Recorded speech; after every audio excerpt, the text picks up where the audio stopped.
انا متصدر الدوري، انا اول دوري. انا لو هقعد مع معتمد جمال هقول له والله العظيم هي كلمه واحده بس: ما تمارسش الاوفر كوتشنج. انت مدرب مصري، ربنا بيكرمك كل ماتش، وكل ماتش عن ماتش بتتطور، ولو بنشوف حاجه يعني حاجه بسيطه فكمل على كده. ما تمارسش بقى الاوفر كوتشنج وتحاول تعمل حاجه اعلى من قدراتك. تغيير البذيره لو ما هياش لو مش مصاب وما هوش عشان اصابه، والله العظيم كانت ممكن تكلفك الماتش كله، كان ممكن تكلفك كتير قوي، وانت اللي كنت هتشيل الليله. العب اللي تعرفه، بلاش تمارس الاوفر كوتشنج بقى تديني في مش عارف ايه، واصل عايز اهاجم مني. لا، تحولاتك ومردداتك كلها كانت مصدرها حاجه واحده بس: محمد السيد وعبد الله السعيد وبزيره. وفي الثلاثه دول بقى انا بالنسبه لي محمد السيد ده كنز. محمد السيد النهارده عمل ماتش زي ما يقول الكتاب.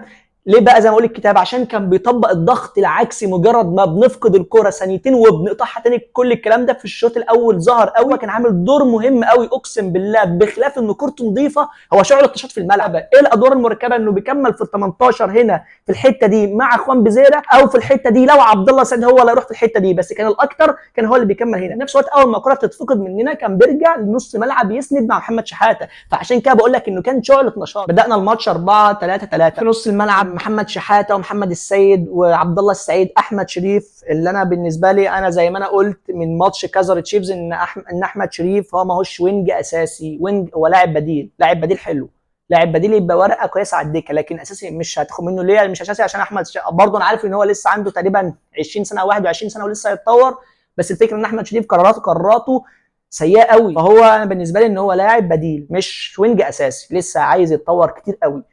والفينومينو اخوان بزيره، وفي المقدمه الهداف السفاح الاسطوره القناص العالمي ناصر منسي. فاحنا كنا بنحضر بثلاثه وزد كانت بتقابلنا 4-4-2. نحضر بثلاثه، كان عمر جابر هو اللي بيطلع على الوينج يعمل الاوفرلود مع اخوان بزيره. طب لو عمر جابر هو اللي هيثبت يحضر مع السردباكين، كان بنتاج هو اللي بيطلع هنا. طب تمام، احنا زي ما قلنا، بس في الاغلبيه كانت عمر جابر هو اللي بيطلع. عبد الله هنا، تعالى يا عم هنا، ومحمد شحاته هو اللي كان بيلعب هنا في نص الملعب لوحده. محمد اسماعيل، حسام عبد المجيد بنتاج ومحمد شحاته. قوي بتشوف ان ناصر منسي بيتحرك فبياخد سيرد باك، وعبد الله كان بيكمل كمهاجم تاني. محمد السيد برضه كان بيساند في الحته دي مع بزيره. طب هل لو عبد الله السعيد هو اللي دخل هنا الحته اللي قدام ال 18 كان محمد السيد هو اللي بيخش في ال 18؟ دي كانت حركه حلوه عشان كان بيداك افضليه في ال 18. لما نيجي بقى نتفرج واحنا بندافع كنا واقفين ازاي؟ كنا واقفين 4-2-2-2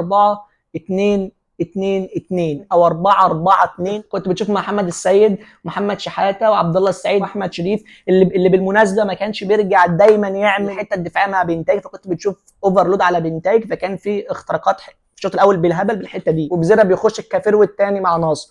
وحتى الجون بتاعنا اصلا من كده ان احنا لما احنا قطعنا الكوره بالتاكلينج بتاع محمد السيد، عبد الله لعبها لناصر، فكان في مساحه بين الاثنين دول والسرد باكين، فقام نصر لعبها لبزير، قام بزير رايح وحطها جول. فاحنا كنا بنلعب بالشكل ده اللي هو 4-4-2 او 4-2-2-2. هرجع وهقول لك ان انت لسه مدرب ولسه بتكتشف، ماشي مفيش مشكله، بس ما تمارسش الاوفر كوتشنج. العب المضمون اللي بتكسب بيه، العب بيه بس.